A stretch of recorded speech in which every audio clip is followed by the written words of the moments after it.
Sarah Martinez stood at the edge of the military recruitment office, her hands trembling slightly as she gripped the worn leather handle of her father's old duffel bag.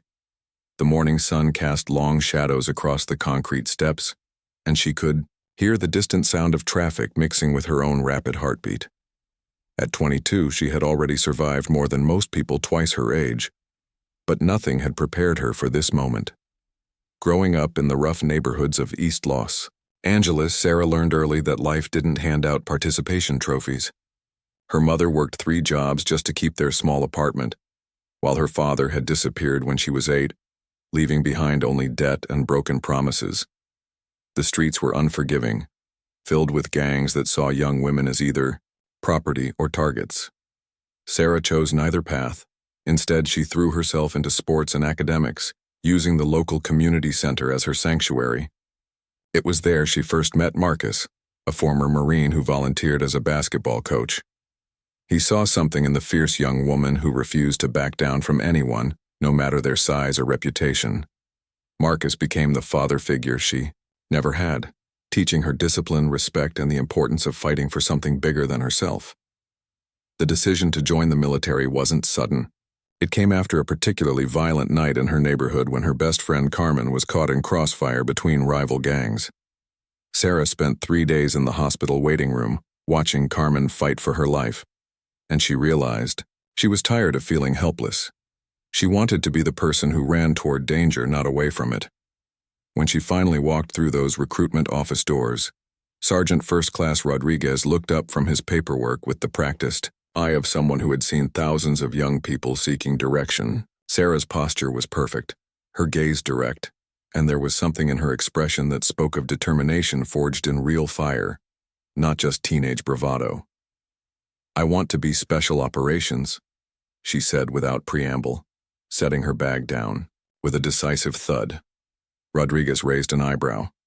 It wasn't unusual for recruits to have big dreams, but most didn't state them with such quiet confidence. "The Navy has opportunities for women in special warfare support," he began. But Sarah interrupted him politely but firmly. "I know about the restrictions, Sergeant, but I also know they're changing. I want to be ready when they do." Her research had been thorough. She knew that women were already serving in combat roles and that the military was slowly opening more doors. She intended to be first in line when those doors opened wider.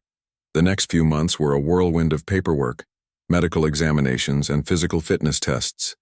Sarah's scores were impressive across the board, but it was her psychological evaluation that really caught attention. The interviewing officer noted her unusual combination of aggression and emotional intelligence, her ability to stay calm under pressure, and her genuine desire to serve others rather than just prove herself. Basic training at Great Lakes was everything she expected, and more. The drill instructors were relentless, the physical demands extreme, and the mental pressure constant. But Sarah had been preparing for this her entire life without knowing it. Every time she had faced down a bully in school, every night she had studied by streetlight because the electricity was cut off, every morning she had gotten up early to help her mother before school. It had all been training. Her fellow recruits came from all walks of life. There was Jake from rural Montana who had never seen a building taller than 3 stories, Amanda from suburban Connecticut, who spoke 4 languages fluently, and Ricardo from Miami, whose family had fled Cuba when he was a child. Despite their different backgrounds, they were united by a common purpose and the shared experience of being pushed beyond their perceived limits daily. The physical training was brutal, but fair. Sarah discovered muscles she didn't know she had and learned to push through pain barriers she had never imagined. The obstacle courses, long runs, and combat training became second nature. But it was the teamwork exercises that really tested her, learning to trust others completely, to put the mission and her teammates above her own safety, required a fundamental shift in thinking. One particular night exercise stood out. The recruits were divided into small teams and given a navigation challenge in complete darkness. Sarah's team included Marcus Thompson, a quiet kid from Detroit who barely spoke above a whisper, and Jennifer Walsh, a former college athlete who was struggling with the mental aspects of training. When Jennifer twisted her ankle badly during the exercise, Standard protocol would have been to call for medical assistance and accept the training failure. But Sarah made a decision that would define her military career. She fashioned a makeshift, splint from materials in her pack, redistributed Jennifer's gear among the team, and modified their route to accommodate her injury while still completing the mission. They finished last, but they finished together. The drill instructor said nothing that night, but Sarah noticed the approving nods and the notes being made on clipboards. Word spread quickly through the training company about the recruit who had carried her wounded teammate and still completed the mission.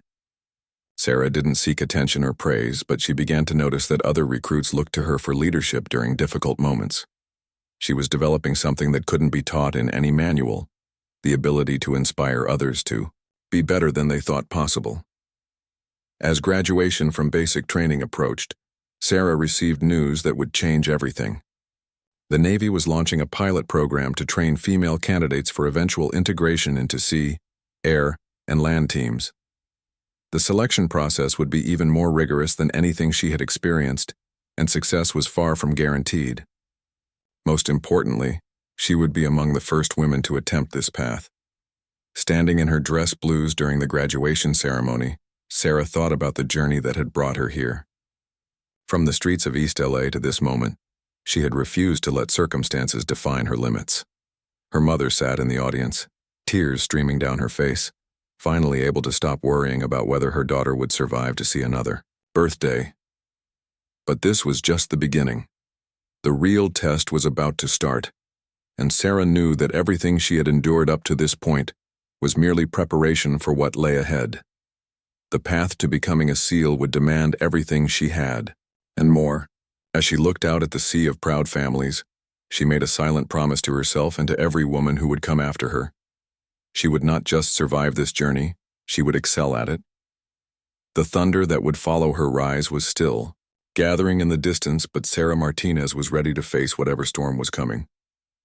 The bus ride to Naval Special Warfare Command in Coronado felt like a journey to another planet. Sarah pressed her face against the window, watching the California coastline roll by as she mentally prepared for what everyone warned her would be the most difficult challenge of her life. The other candidates on the bus were quiet, each lost in their own thoughts about the hell they were about to enter voluntarily. Arriving at the compound, Sarah was struck by how normal everything looked from the outside. Palm trees swayed in the ocean breeze, and the buildings could have belonged to any beach resort.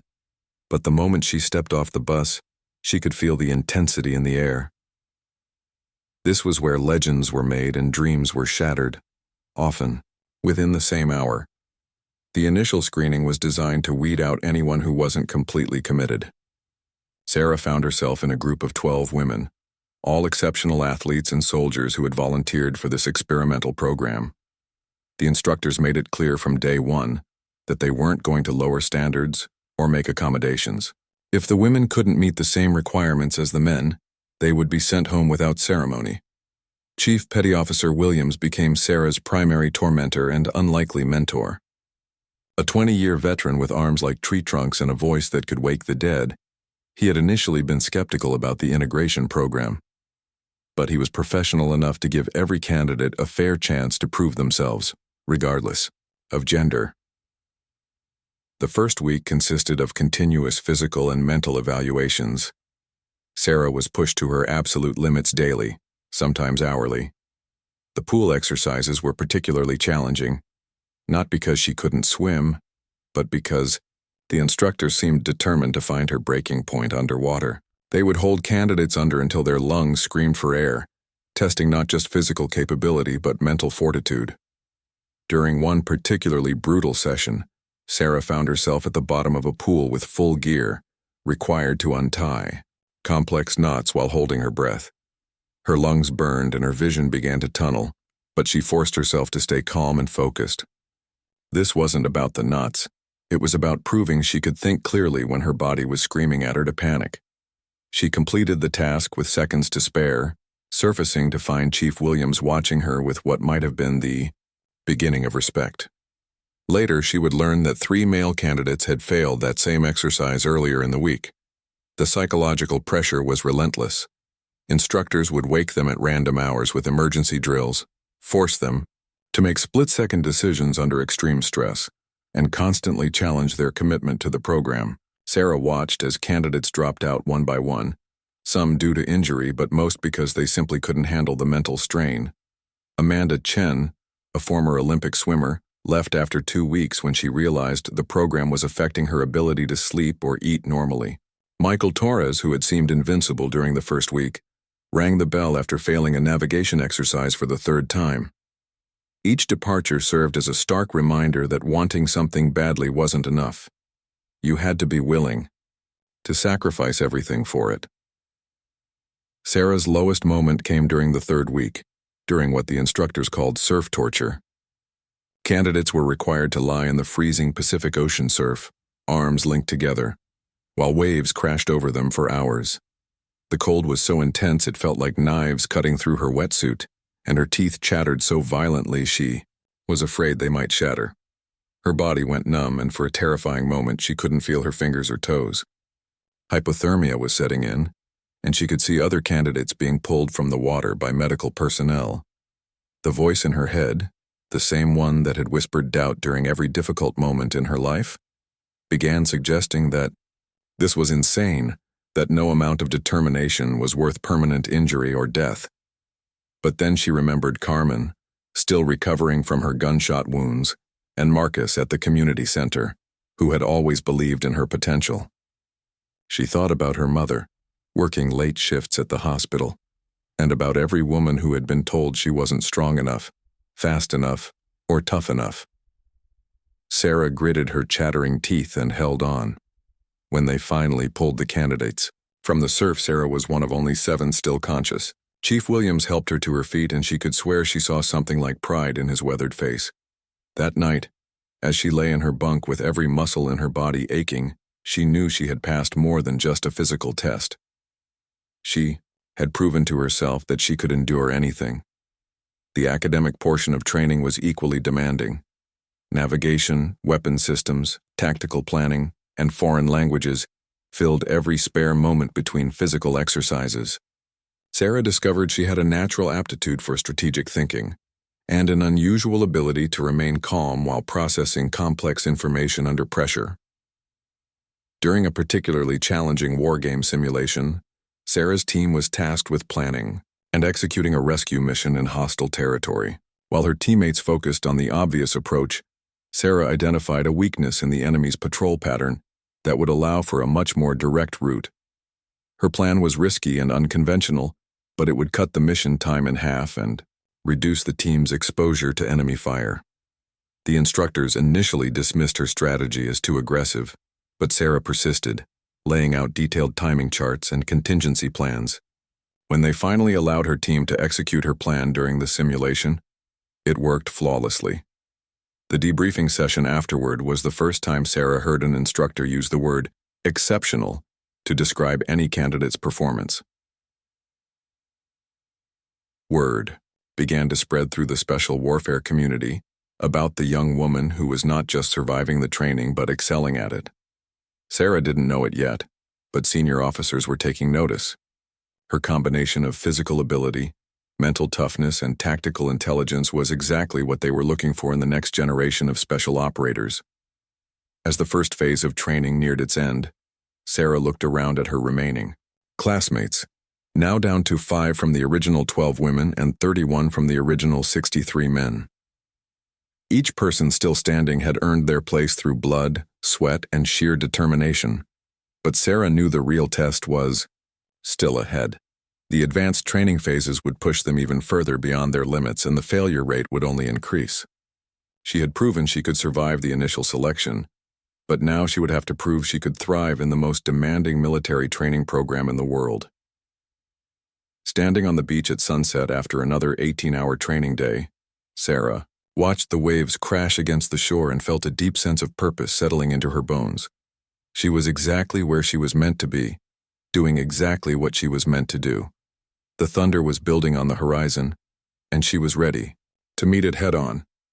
The Hell Week that followed would become legendary, not just for its brutality but for what Sarah Martinez accomplished during those 7 days that redefined what was possible. The instructors had designed the week to break even the strongest, candidates using sleep deprivation, constant physical stress, and psychological warfare to separate those who merely wanted to be SEALs from those who were born to be warriors. Sarah entered Hell Week as one of 4 remaining women in the program, alongside 31 men. The statistics were grim. Historically, only about 25% of candidates survived this phase. For women, the numbers were even worse, since this was uncharted territory. The week began at 2 a.m. on a Sunday with explosions, sirens, and instructors wielding megaphones, screaming orders that seemed designed to create maximum confusion. Candidates were forced from their bunks and into the frigid ocean within minutes, with no time to mentally prepare.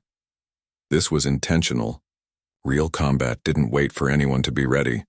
Sleep became a distant memory. For the entire week, candidates were allowed no more than 4 hours of rest total, and that was broken into 15-minute intervals scattered randomly throughout the days and nights. Sarah learned to fall asleep instantly whenever the opportunity arose, even while standing in formation or sitting in freezing mud. The physical challenges seemed endless and impossible. Log PT sessions required teams to carry telephone poles weighing several hundred pounds over their heads while running on soft sand. Sarah's team quickly learned to work together, anticipating each other's movements and sharing the load as equally as possible. When someone stumbled, the entire team felt it, creating a bond forged through shared suffering. During one particularly brutal boat races exercise, Sarah's team was falling behind badly. Their boat was taking on water, and several teammates were showing signs of serious fatigue. Sarah made a split-second decision that violated standard procedure but saved her team. Instead of continuing to struggle with the damaged boat, she directed her team to carry it above their heads and run along the beach, turning the boat race into a land race where their superior teamwork gave them an advantage.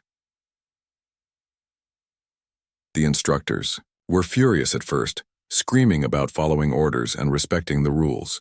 But when Sarah's team finished first despite their initial setback, the tone changed. After the exercise, Chief Williams pulled her aside and asked her to explain her decision-making process. Sarah's answer was simple, but profound. She had focused on completing the mission rather than following the method, and had used her team's strengths to overcome their equipment's weaknesses. By the 3rd day, candidates were dropping out regularly. The combination of exhaustion, cold, and constant stress was taking its toll. Sarah watched good people ring the bell that ended their dreams, and each time it happened, she felt the weight of representing not just herself but every woman who would come after her.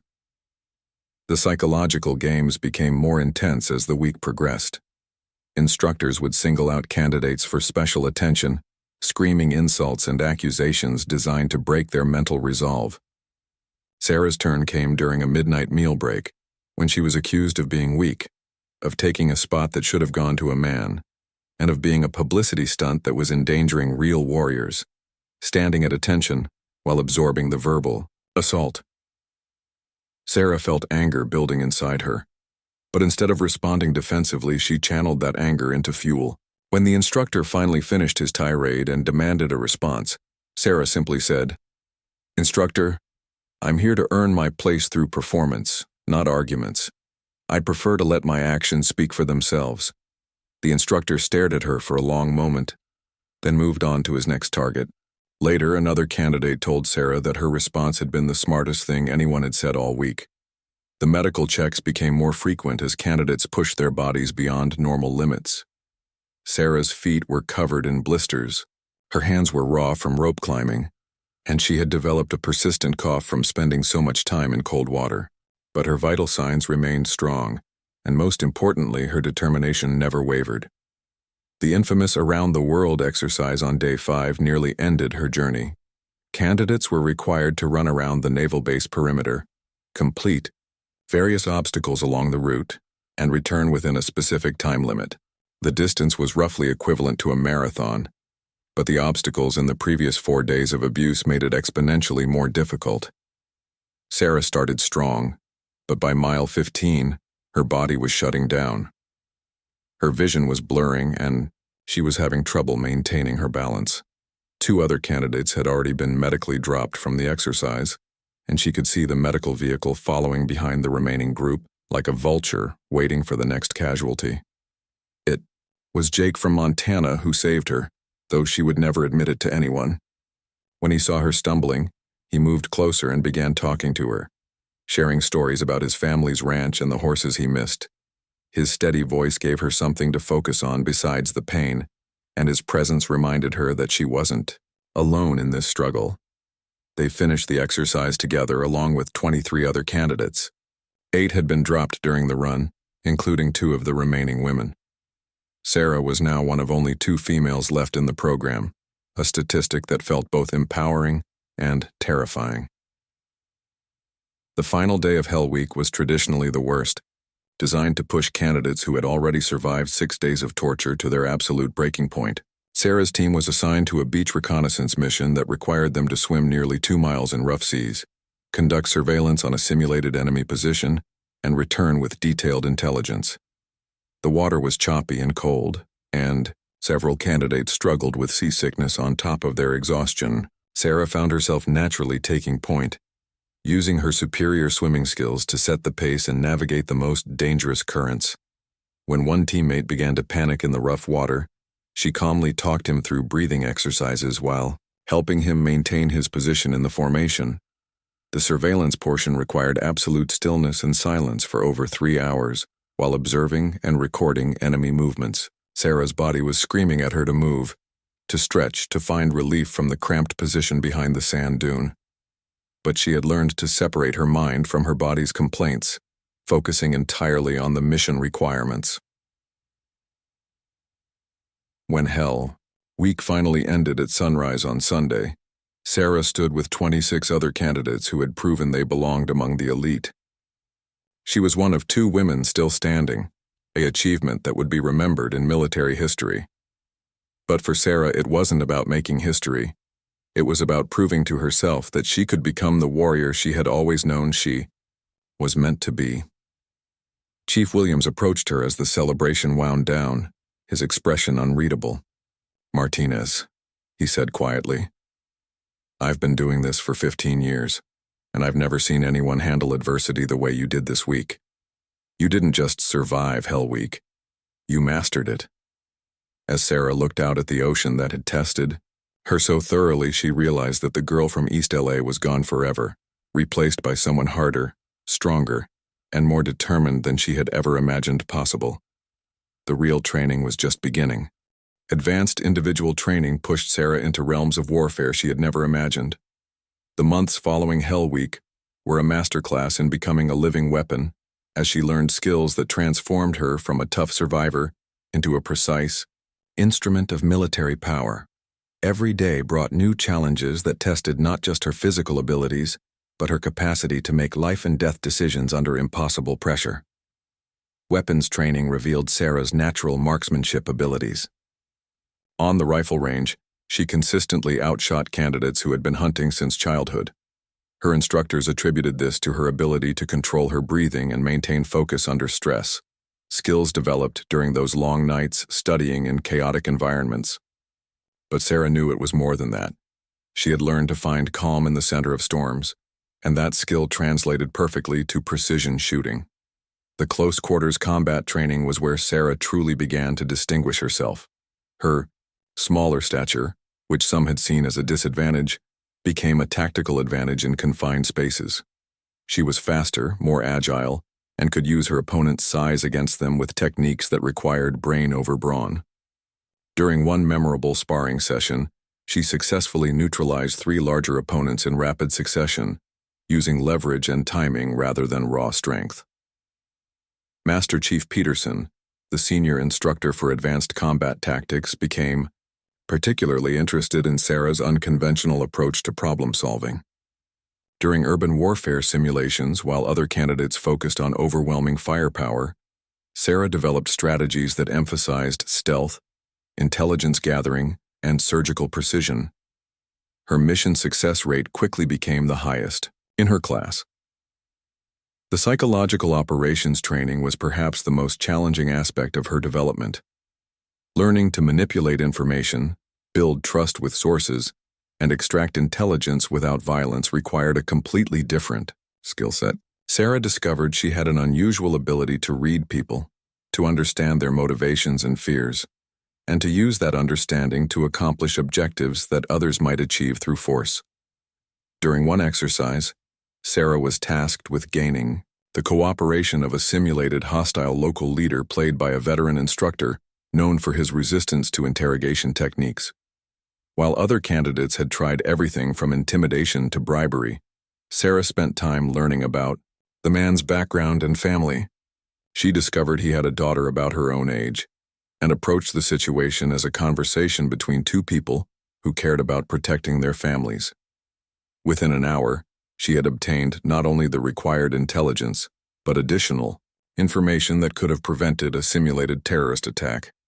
The instructor later admitted that in 15 years of running that exercise, no candidate had ever taken that approach, and none had been as successful. Language training consumed Sarah's evenings and weekends. She was required to become conversational in Arabic and Spanish, languages that would be crucial for potential deployment areas. Sarah threw herself into this challenge with the same intensity she brought to everything else, practicing with native speakers in nearby communities, and immersing herself in foreign films and news broadcasts. Her linguistic abilities proved valuable during cultural sensitivity training, where candidates learned to operate effectively in foreign environments without creating unnecessary enemies. Sarah's background growing up in a diverse community gave her insights into building trust across cultural boundaries that many of her teammates lacked. Demolitions training introduced Sarah to the precise science of controlled destruction, learning to calculate explosive charges, understand structural weaknesses, and create maximum impact with minimal resources required a combination of mathematical precision and artistic intuition. Sarah excelled at this balance, developing an almost supernatural ability to know exactly how much explosive force was needed for any given situation.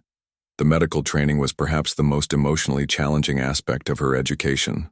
Learning to treat traumatic injuries, perform emergency surgery, and make triage decisions under combat conditions forced Sarah to confront the reality of what she was training for.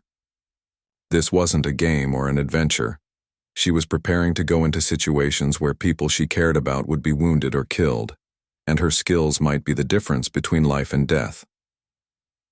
During a simulated mass casualty exercise, Sarah found herself treating multiple wounded teammates while under simulated enemy fire. The realistic makeup and special effects were designed to create maximum stress, and several candidates had to step away from the exercise due to emotional overwhelm. Sarah stayed focused, prioritizing patience based on survivability rather than friendship, making the hard decisions that would be required in real combat. Her performance during these medical scenarios caught the attention of Dr. Elizabeth Stone, a Navy surgeon who occasionally assisted with special operations training. Dr. Stone noted Sarah's unusual combination of technical skill and emotional resilience, qualities that were rare even among seasoned combat medics. Team-building exercises became more complex as the training progressed. Sarah found herself naturally gravitating toward leadership roles, not through self-promotion but because other candidates began looking to her for guidance during difficult situations. Her ability to stay calm under pressure, think creatively about problems, and maintain team morale made her an invaluable asset to any group. One exercise required her team to plan and execute a simulated hostage rescue in an urban environment. Sarah was designated as the team leader, responsible for coordinating with multiple units and making real-time tactical decisions. The scenario was designed to be nearly impossible, with constantly changing variables and no clear solution. Sarah's approach was methodical but flexible. She gathered intelligence from all available sources, developed multiple contingency plans, and assigned team roles based on individual strengths rather than rank or seniority. When the primary plan fell apart due to unexpected enemy reinforcements, she seamlessly shifted to Plan B, then Plan C, adapting to each new challenge without losing sight of the primary objective. The exercise was completed successfully with all hostages rescued and minimal simulated casualties. During the debrief, the senior instructors noted that Sarah had demonstrated command presence and tactical flexibility that typically took years to develop. As advanced training neared its conclusion, Sarah realized she had been fundamentally changed by the experience. The scared young woman from East LA was gone, replaced by someone who could operate effectively in any environment under any conditions. She had learned to weaponize her intelligence, channel her aggression constructively, and lead others through the darkest moments of their lives. But more importantly, she had proven that the integration of women into special operations wasn't just possible, it was beneficial to the teams and the mission. Her unique perspective and skill set had made every team she joined stronger and more effective. The final evaluation exercise would determine who among the remaining candidates would earn the right to join an operational team. Sarah knew that everything she had learned, suffered, and accomplished over the past months would be tested in the most realistic combat scenario the military could create. Standing in formation for the final brief, Sarah felt the weight of history on her shoulders. She was no longer just fighting for her own dreams. She was fighting for every woman who would follow in her footsteps. The thunder was getting closer, and she was ready to bring the storm. The mission briefing took place in a sterile conference room that could have been anywhere in the world. But the gravity of what Sarah was about to undertake made the space feel electric with tension. 6 months after graduating from advanced training, she was finally being deployed with SEAL Team 7 on her first operational mission. The target was a high-value terrorist cell operating in the mountains of Afghanistan, and the intelligence suggested they were planning an imminent attack on civilian targets. Sarah studied the satellite imagery and intelligence reports with the same intensity she had once applied to surviving the streets of East LA. The terrain was brutal, rocky mountainous regions with limited cover and multiple escape routes for the enemy. Weather conditions would be harsh, with temperatures dropping below freezing at night and unpredictable mountain storms that could appear without warning. Lieutenant Commander Jake Morrison, the team leader, was a 15-year veteran who had initially been skeptical about having a woman on his team, but Sarah's training scores and the glowing recommendations from her instructors had convinced him to give her a chance. Still, she could feel the weight of his expectations and the eyes of every team member evaluating her every move. The team consisted of 8 operators, each with specialized skills that complemented the others. Tommy Rodriguez was the communications expert, able to maintain contact with headquarters under any conditions. David Kim handled explosives and breaching operations. Marcus Williams served as the team medic, while James Patterson was their sniper and reconnaissance specialist. Sarah's role combined intelligence gathering with tactical support, a position that required her to be ready for anything. The insertion was planned for 200 hours via helicopter drop in rough terrain, 15 miles. From the target location, the team would have to move through hostile territory under cover of darkness, establish surveillance on the terrorist compound, and wait for the optimal moment to strike. Success would be measured not just by eliminating the threat, but by gathering intelligence that could prevent future attacks. The helicopter ride was Sarah's first taste of real combat conditions. The aircraft flew low and fast to avoid detection, and the pilot had to navigate through mountain passes in complete darkness. Sarah felt her stomach drop with each violent maneuver, but she forced herself to focus on the mission ahead rather than the immediate discomfort.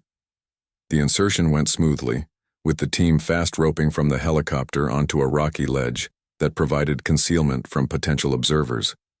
Within minutes, they had gathered their equipment and begun the long approach to the target location. Sarah moved through the darkness like a ghost, using terrain and shadows to remain invisible while maintaining formation with her teammates. The trek through the mountains tested every skill Sarah had learned during training. The altitude made breathing difficult. The rocky terrain was treacherous in darkness, and the constant threat of enemy patrols required absolute silence and discipline.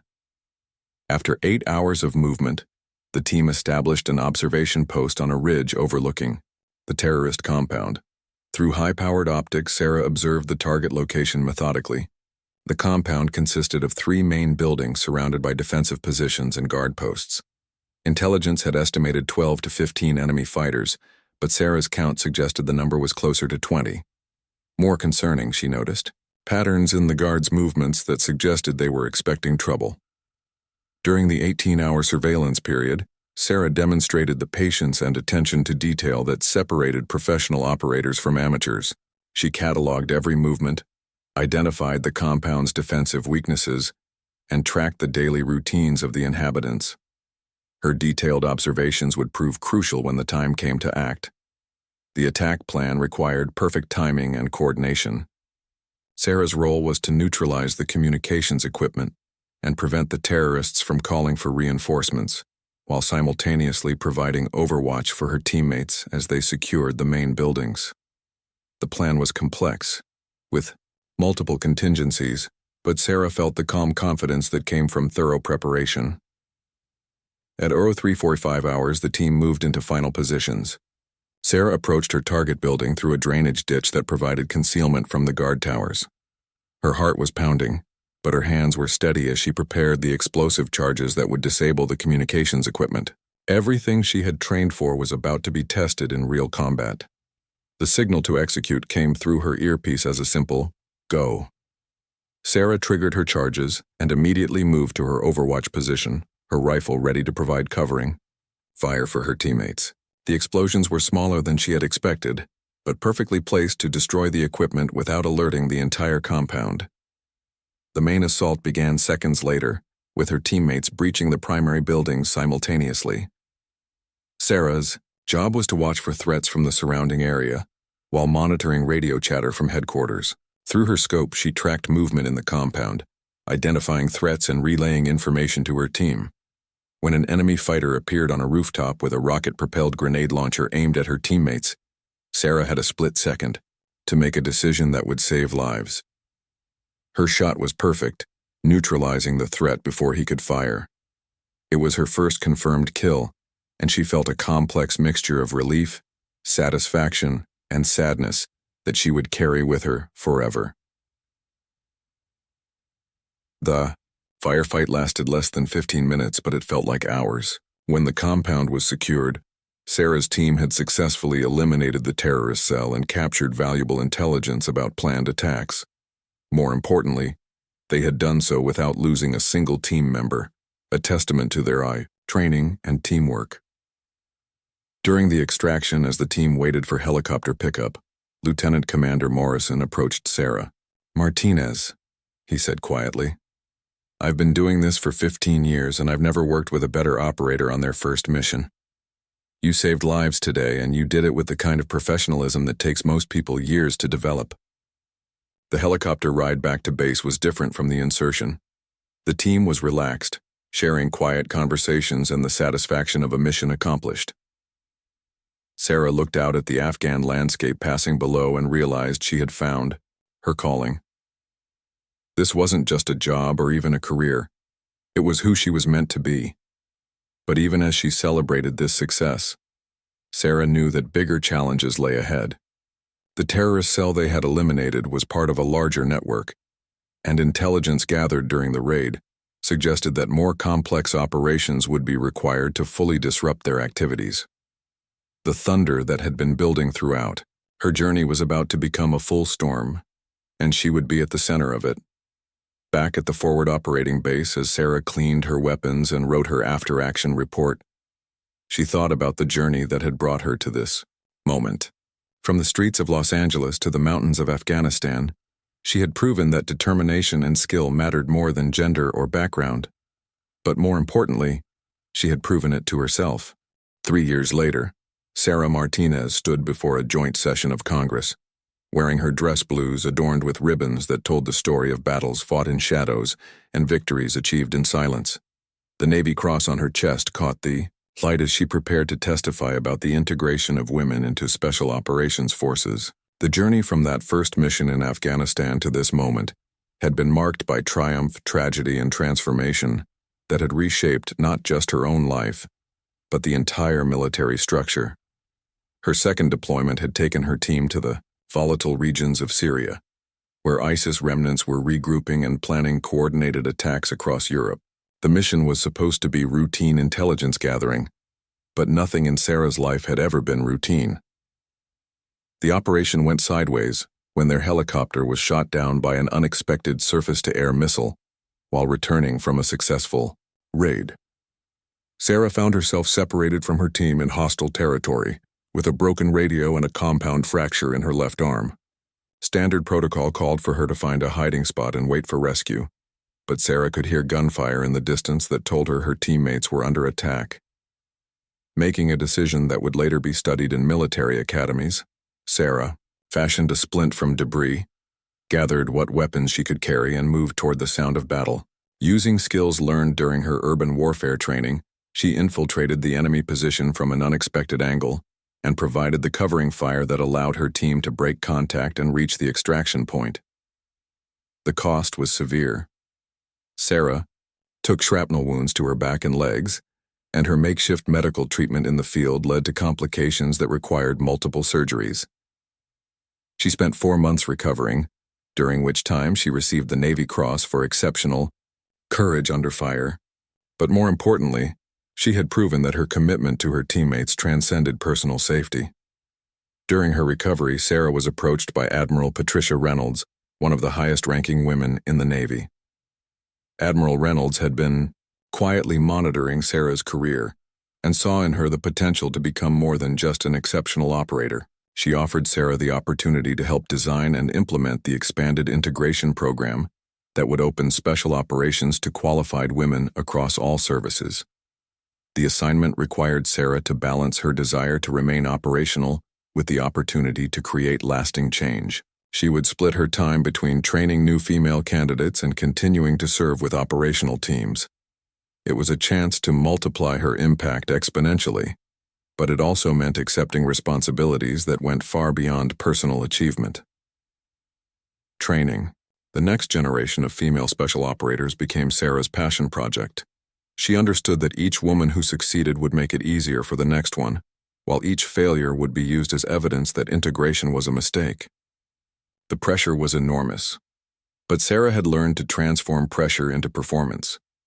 Her first class of candidates included Maria Santos, a former Army Ranger who had been waiting years for this opportunity, and Jennifer Park, a Navy pilot, whose helicopter had been shot down over enemy territory and who had evaded capture for 6 days before rescue. These women brought different backgrounds and skills, but they shared Sarah's unwillingness to accept limits imposed by others. Sarah's training methods were unconventional, but effective. She emphasized mental resilience over just physical strength, teaching her students to find calm in chaos and to use their unique perspectives as tactical advantages. She shared stories from her own journey, including failures and moments of doubt, showing them that being exceptional didn't mean being perfect. Breakthrough moment came during a joint training exercise with an elite Army unit. Sarah's female candidates were integrated into mixed teams for a complex urban warfare scenario. Initial skepticism from the male soldiers was obvious, but it evaporated quickly as the women demonstrated skills that complemented and enhanced team performance.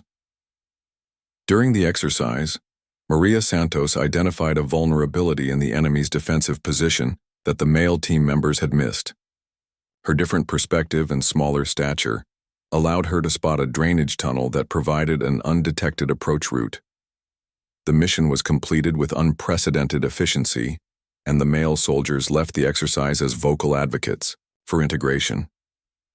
Sarah's third deployment took her to the Horn of Africa, where her team was tasked with disrupting a human trafficking network that was supplying fighters to various terrorist organizations. The mission required deep undercover work, with Sarah posing as a refugee seeking passage to Europe. The role required her to suppress every instinct toward direct action and instead gather intelligence through careful observation and relationship building. Living undercover for 3 months, Sarah witnessed atrocities that would haunt her dreams for years.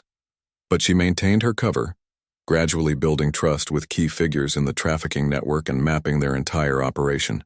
When the time came to act, her intelligence enabled a coordinated international operation that rescued over 200 victims and dismantled a network that had operated with impunity for years. The success of the operation, and Sarah's crucial role in it, generated attention she had never sought. Media outlets began calling her a pioneer and a role model, titles that made her uncomfortable. Sarah had never set out to be a symbol. She had simply wanted to serve her country and protect innocent people. The congressional testimony came after a terrorist attack in Germany was prevented using intelligence that Sarah's team had gathered. Lawmakers wanted to understand how the integration program was working and whether it should be expanded to other military units. Sarah found herself representing not just her own experiences, but the entire future of women in combat roles. Sitting in the witness chair, facing cameras and senators who would determine policy affecting thousands of future service members, Sarah thought about the journey that had brought her here. She remembered the frightened young woman who had walked into that recruitment office, the candidate who had survived Hell Week through sheer determination, and the operator who had learned to thrive in the world's most dangerous places. Her testimony was direct and honest. She spoke about the challenges women faced in these roles, but also about the unique strengths they brought to teams and missions. She addressed concerns about physical standards, unit cohesion, and operational effectiveness with data and personal experience. Most importantly, she emphasized that success should be measured by performance, not gender.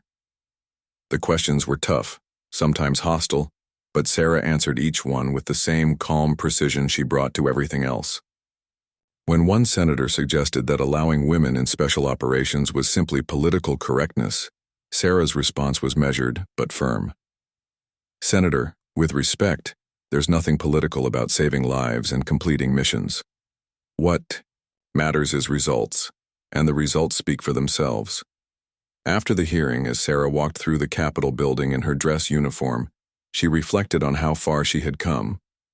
The scared girl from East LA had become a decorated special operator, a trainer of elite warriors, and now an advocate for expanding opportunities for others.